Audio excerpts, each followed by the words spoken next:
इस कार्यक्रम के पुण्यार्जक हैं संरक्षक श्री एम के जैन, श्री श्यामलाल जैन, श्री अनिल जैन, श्री सुरेंद्र कुमार जैन, श्री श्यामलाल जैन, श्री कमल बी जैन।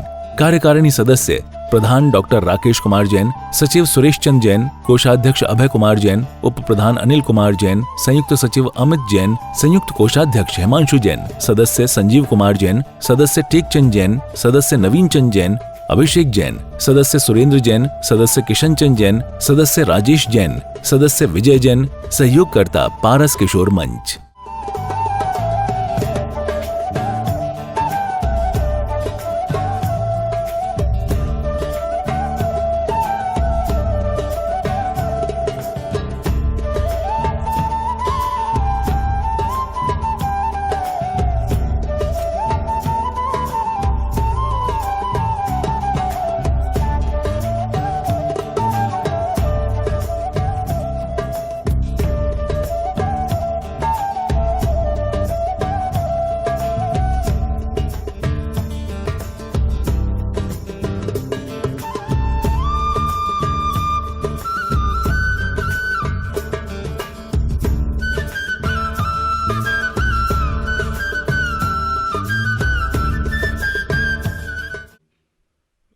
सागर में दुख ना मिलता, तेरी शरण में आता क्यों।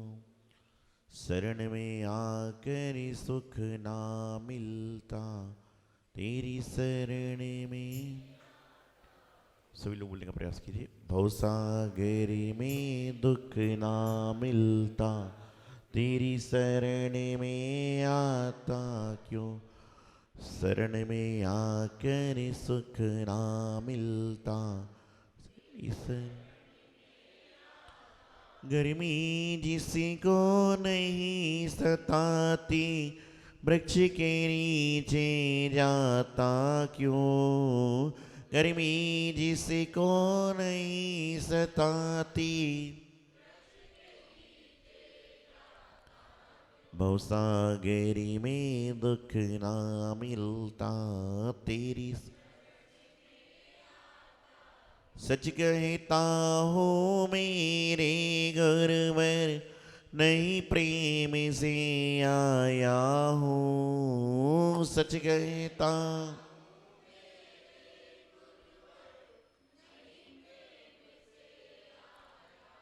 विपदाओं ने मुझको घेरा, बैठा सुनाने आया हूँ। विपदाओं ने मुझको घेरा, भवसागरी में दुख ना मिलता, तेरी शरण। मन की उलझन मिट जाती है, तब चरणों में आने से। मन की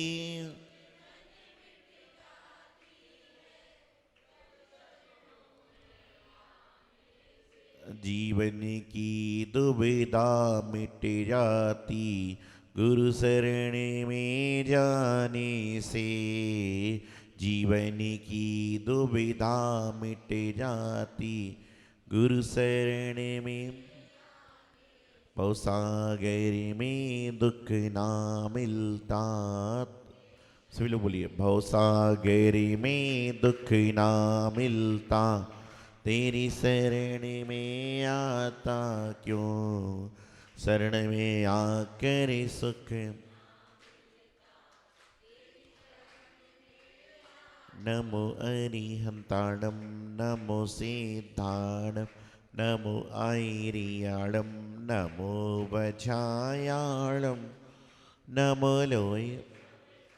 जय बोलिए पावन पंच परमेश्वरी भगवान की जयकारा। अच्छी तरह से दोनों हाथों को उठाकर लगाइए। और कदाचित आपका पड़ोसी जयकारा नहीं लगा रहा है तो थोड़ा उसको इशारा कीजिए, बताइए प्रवचन प्रारंभ हो गया है। जय बोलिए देवाधिकाल श्री आदिनाथ भगवान की। जय बोलिए देवाधिकाल श्री शांतिनाथ भगवान की। जय बोलिए देवाधिकाल श्री मुनीसुनाथ भगवान की। और अग्नि शिवा ऋषि नेमिनाथ भगवान की। ओम रीम श्रीम क्लीम एम अरहम श्री चिंतामणि पारसनाथ जिनेन्द्राय नमो नमः। जय बोली चिंतामणि पारसनाथ भगवान की, चिंतामणि पारसनाथ भगवान की, चिंतामणि पारसनाथ भगवान की, कश्मीर वाले बाबा की, विश्वरो महावीर भगवान की, आचार्य श्री कुंद कुंद स्वामी महाराज की, आचार्य मान्यतुंग स्वामी महाराज की, आचार्य आदि सागर जी महाराज की, आचार्य महावीर कीर्ति महाराज की, आचार्य विमल सागर जी महाराज की, तपस्वी सम्राट गुरुदेव आचार्य श्रीमती सागर जी महाराज की, गुरुवर आचार्य सिद्धांत सागर जी महाराज की, परम पूज्य परमोपकारी गुरुदेव बालियोगी आचार्य गुरुदेव श्री सौभाग्य सागर जी महाराज की, समस्त चतुर्वेद संघ की जयकारा गुरुदेव का। महानुभाव, आज 16वें तीर्थंकर, 5वें चक्रवर्ती और द्वादश कामदेव, और जो रत्नत्रय के जिनमें कहलाते हैं उसके प्रथम तीर्थंकर रत्नत्रय का जिनमें होता है श्री शांतिनाथ जी, श्री कुंथुनाथ जी और श्री अरहनाथ जी। इनको रत्नत्रय कहा जाता है। पंचबाल्यती में वासपूज, मल्ली, नेमी, पारस और महावीर होते हैं। देवादिदेव 16 तीर्थंकर शांतिनाथ भगवान कि आज एक नहीं, दो नहीं बल्कि तीन कल्याणक हैं। कौन कौन से? गर्भ कल्याणक, क्या है? जन्म, तप और मोक्ष। 5 कल्याणक हुए, गर्भ, जन्म, तप, ज्ञान और मोक्ष। लेकिन उस पर 3 कल्याणक आज की तिथि पर संपन्न हुए। भगवान शांतिनाथ स्वामी, जब हम शांतिनाथ भगवान के पुराण को पढ़ते हैं तो वैसे तो प्रत्येक तीर्थंकर भगवान अपनी माता पिता की इकलौती संतान होते हैं, लेकिन जब शांतिनाथ चरित्र को पढ़ने का प्रयास करेंगे तो इनके एक भाई का वर्णन भी आता है। जैसे एक पिताजी की 2 शादी हुई तो 2 माँ के जन्म में तो भाई हो जाएंगे ना, ऐसे वर्णन आता है। और शांतिनाथ भगवान जो हैं संकट मोचन, शांति के कर्ता, शांति को देने वाले, और जैनागम में जो शांति धारा चल रही है वह शांतिनाथ भगवान के नाम से ही चल रही है। बात इतनी सी है, आप बाजार जाते हो, दूध खरीद के लाते हो। दूध कितने का आता है? 1 किलो। 1 लीटर दूध कितने का आता होगा? 60 रुपए, 80 रुपए, 100 रुपए। लेकिन वही दूध जब उड़ जाता है, रबड़ी के रूप में बन जाता है, तो उस दूध की कीमत कितनी हो जाती है? जो 1 किलो दूध आप 100 रुपए में खरीद कर लाए थे, उसको जब रबड़ी बना दी जाती है तो वह दूध की रबड़ी कितने रुपए किलो हो जाती है? 300-400 रुपए किलो हो सकती है। और उसी दूध को यदि और तपा के सब कुछ करके घी बना दिया जाता है तो कितने राशि हो जाती है? 1000 रुपए जाते हैं। तो दूध था 50 रुपए की चीज 500 रुपए तक, 5,000 रुपए तक कैसे पहुंच गई? तो कहते हैं समय देने से। दूध ने अपने आप को समय दिया। दूध लाने के बाद आपने उसका समय लिया तो दूध जाकर घी बना, मक्खन बना, रबड़ी बनी, मिठाई बनी, कलाकंद बनी, ना जाने क्या बना, और वही दूध 50 रुपए का 500 रुपए हो गया। इसी प्रकार से इंसान यदि अपने आप को अपने जीवन में समय देने का प्रयास करेगा तो हो सकता है कि उसकी कीमत और बढ़ जाए। उसकी कीमत क्या होगी? और दुगनी हो सकती है। कब? जब इंसान समय देगा। तो आज हम समय माता पिता के लिए निकालने का प्रयास कर रहे हैं। आज हम समय दोस्तों के लिए निकालने का प्रयास कर रहे हैं। आज हम समय खेलने कूदने के लिए निकालने का प्रयास कर रहे हैं। लेकिन इंसान के लिए यदि समय सचमुच में नहीं है तो अपने आप के लिए समय नहीं है। और जिसके पास अपने आप को देने के लिए समय है, समझ के चलना कि वही इस दुनिया में सबसे सुखी है। व्यापार करने वालों से पूछो व्यापार क्यों करते हो? परिवार सुख शांति में रहे। गृहिणी से पूछो भोजन क्यों बना रहे हो? अपने लिए कि बच्चों के लिए, परिवार के लिए। जिस दिन घर में ऐसी परिस्थिति बन जाए कि आप अकेले हो, बच्चे कहीं घूमने गए हैं, पतिदेव कहीं बाहर गए हैं, अकेली महिला घर में हो, तो क्या भोजन बनाने का मन करता है? क्यों? एक बार मैंने ऐसा पूछा कि क्या भोजन बनाने का मन करता है? तो एक महिला बोली मैं तो कभी बनाती ही नहीं हूं, मेरे घर में तो काम वाले लगे हुए।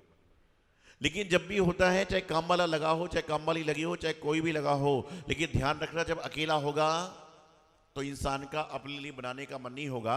वह क्या बोलेगा, जो घर में नाश्ता पानी वो कर लो, नहीं तो बाजार से। क्योंकि हर आदमी जो काम कर रहा है वह दूसरों के लिए कर रहा है, और जब हम दूसरों के लिए जो कार्य करते हैं उसका फल भी दूसरों को ही मिलेगा, तो कोई बड़े आश्चर्य की बात नहीं। आप अपने लिए क्या कर रहे हैं, कभी विचार करना कि जो व्यक्ति अपने लिए जी रहा है वही दूसरों के लिए जीने का प्रयास कर सकता है। जिसको अपने पास की वस्तु का ज्ञान नहीं, और दूसरों को क्या अच्छी वस्तु देगा।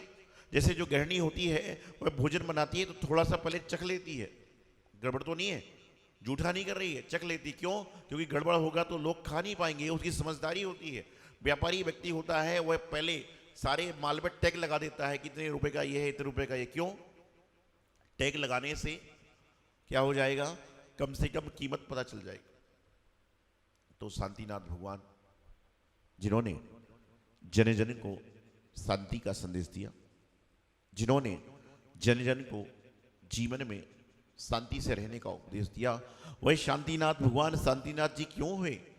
क्योंकि उन्होंने जीवन में सबको समय देने के बाद अपने आप को भी समय दिया, और जिसने अपने आप को समय दे दिया वो समझ लेना बन जाएगा।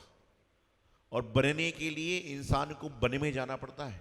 ये तीर्थंकर, ये महापुरुष, ये दिगंबर संत सारे वन में गए तो उनका जीवन बन गया, और जो वन में नहीं गया उसका जीवन बन भी नहीं सकता। वन अर्थात जब दीक्षा लेते तो वनगमन होता था। जब हमने प्रतिष्ठा में पालकी देखी होगी, पालकी वनगमन के लिए जा रही थी। तो जो बनेगा, जो वन में जाएगा, और जो वन में नहीं जाएगा वह कभी बन नहीं सकता। तो आप अपने आप को समय दीजिए, और जब आप समय दोगे तो आपकी कीमत दुगुणित हो जाएगी और बढ़ती जाएगी। और जिन जिन ने अपने आप को समय दिया है उनका जीवन महान बना है। लड्डू तो हर साल चढ़ाते हैं, जितने भगवान हैं उनके निर्माण लड्डू चढ़ाने का प्रयास करते हैं। और ये महोत्सव है। पहले के समय में लड्डू इतने सारे नहीं होते थे, एक लड्डू बनता था, उसमें सब लोग हाथ लगाते थे, चावल डाल देते थे और कर दिया करते थे। तो उस समय चढ़ाने वाले भी समाज के 4-5 पंच होते थे, बाकी सब वहीं खड़े हैं अपने स्थान पर। कितने आदमी जाएंगे बेदी में? 4, 5, 7 साधुओं ने धर्म की आराधना बनी, धर्म प्रहरा बनी। तो ये आया कि जब भगवान का मोक्ष महोत्सव मना रहे हैं तो एक नहीं हजारों लड्डू से भी चढ़ाए जाए तो कोई बहुत बड़ी बात नहीं है, क्योंकि ये महोत्सव है। ये महोत्सव मना रहे हैं, और जब महोत्सव होता है तो खुशी पूर्वक मनाया जाता है। और हम तो हमेशा कहते हैं कि जैन आगम ही एक ऐसा आगम है जहां मृत्यु को भी महोत्सव माना गया। अन्यथा हर संपदा में जन्म पर लड्डू बांटे जाते हैं, लेकिन जैनागम में जन्म पर बांटे जाए ना बांटे जाए, लेकिन मोक्ष कल्याण महोत्सव पर लड्डू बांटे जाते हैं। क्योंकि यहां पर जन्म को नहीं बल्कि मृत्यु को महत्व दिया है। जन्म तो सबका होता है, लेकिन जो मोक्ष के पक्षी को भर लेता है वही जाकर महापुरुष, तीर्थंकर पुरुष, सिद्ध पुरुष हो पाता है। इसलिए निर्माण कल्याण पे निर्माण लड्डू चढ़ाने का प्रयास कर। लड्डू जब आप लोग बचपन में स्कूल में पढ़ते होंगे, हम लोग पढ़ते थे तो 26 जनवरी 15 अगस्त स्कूल में क्या बढ़ता था? लड्डू बढ़ता था कि? आजकल चॉकलेट बिस्किट बढ़ती है, पता नहीं है बढ़ता है नहीं बढ़ता है, लेकिन पहले लड्डू बढ़ता था, है ना? काय का लड्डू? मोतीचूर बोलते, मोतीचूर बोलते ना। लड्डू जो होता है, कोई भी मांगलिक प्रसंग हो हमेशा लड्डू ही आता है। चाहे अन्य संप्रदाय में कोई महोत्सव हो तो भी लड्डू बढ़ता है। और क्या क्या लड्डू? मोतीचूर। लड्डू जो होता है, लड्डू ही क्यों? तो सबसे पहले तो लड्डू कैसा होता है? गोल। और कहते हैं कोई बच्चा आ रहा है और कोई गोल मटोल हो तो क्या करते हैं? सब लोग बड़े प्रसन्न होते हैं, क्या कितना बढ़िया आदमी। तो क्या होता है? लड्डू हमेशा गोल होता है, और गोल वस्तु सबको पसंद होती है, क्योंकि आदमी क्या है, गोल मटोल बातें करने में एक्सपर्ट है। कहते हैं गोल मटोल बातें मत करो, सीधा सीधा बोलो। तो गोल मटोल क्या होता है? लड्डू जो होता है गोल होता है, और लड्डू को आप कहीं से भी खाओ कैसा लगेगा आपको? ऊपर से खाओ, नीचे से खाओ, बीच से खाओ।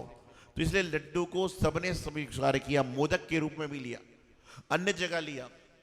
कई कई स्थानों पर निर्वाल लड्डू में बूंदी का लड्डू चढ़ता है।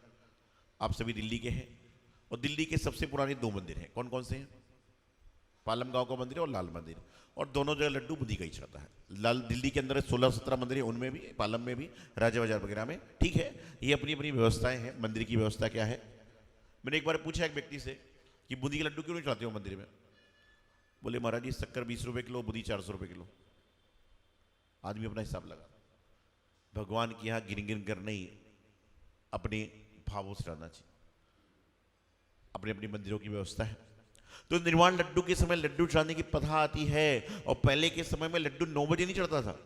पहले के समय में तो जब भगवान महावीर स्वामी का लड्डू चढ़ता था, यदि आप 20-25 साल पीछे अपनी मेमोरी को ले जाओ तो कई बार 5, 5:30 बजे लड्डू चढ़ के समाप्त हो जाता था। कई आदमी मंदिर भी नहीं आ पाते थे और लड्डू चढ़ के आदमी घर पे पहुंच जाता था। तो जब 5 बजे लड्डू चढ़ेगा तो भगवान का अभिषेक कितने बजे होगा? अभिषेक करने के बाद ही तो लड्डू चढ़ाओगे। वैसे तो सारे ज्ञानी बनते हैं, वैसे तो सारे ज्ञानी बनते हैं, लेकिन जब इस बात को आती है तो सबका ज्ञान समाप्त हो जाता है। बाधा 4 बजे अभिषेक करने में नहीं है, लेकिन उनको समझाना है जो ये कहती है कि भाई भोर तो हो ही नहीं, तो उनको समझाओ कि जब भगवान महावीर स्वामी का लड्डू चढ़ता था पहले, आजकल तो पता नहीं क्या, कई जगह लड्डू चढ़ता है, पहले आज भी चढ़ता है, 5, 5:30 बजे लोग लड्डू चढ़ा के समाप्त। तो उसमें अभिषेक भी हो जाएगा और पूजा भी हो जाएगी। अभी तो लड्डू चढ़ेगा ना, बिना अभिषेक लड्डू तो कोई चढ़ेगा नहीं, कहीं पर भी चले जाइए आप।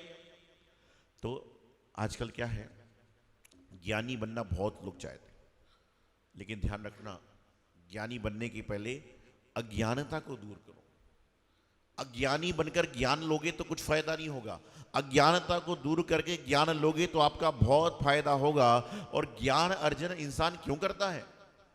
दूसरों को देखने के लिए नहीं, बल्कि अपने आप को परमात्मा को दिखाने के लिए, अपनी आत्मा को परमात्मा से मैच करने के लिए इंसान ज्ञान की प्राप्ति करता है। और जो ज्ञान की प्राप्ति कर लेता है उसके जीवन में सचमुच में अज्ञान समाप्त हो जाता है।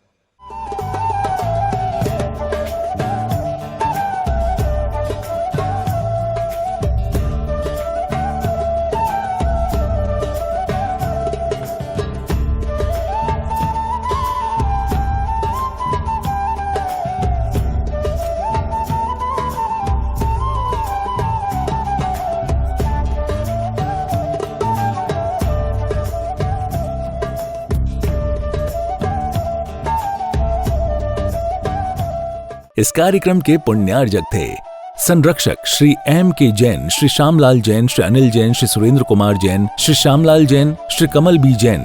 कार्यकारिणी सदस्य प्रधान डॉक्टर राकेश कुमार जैन, सचिव सुरेश चंद जैन, कोषाध्यक्ष अभय कुमार जैन, उप प्रधान अनिल कुमार जैन, संयुक्त सचिव अमित जैन, संयुक्त कोषाध्यक्ष हिमांशु जैन, सदस्य संजीव कुमार जैन, सदस्य टेक चंद जैन, सदस्य नवीन चंद जैन, अभिषेक जैन, सदस्य सुरेंद्र जैन, सदस्य किशन चंद जैन, सदस्य राजेश जैन, सदस्य विजय जैन, सहयोगकर्ता पारस किशोर मंच।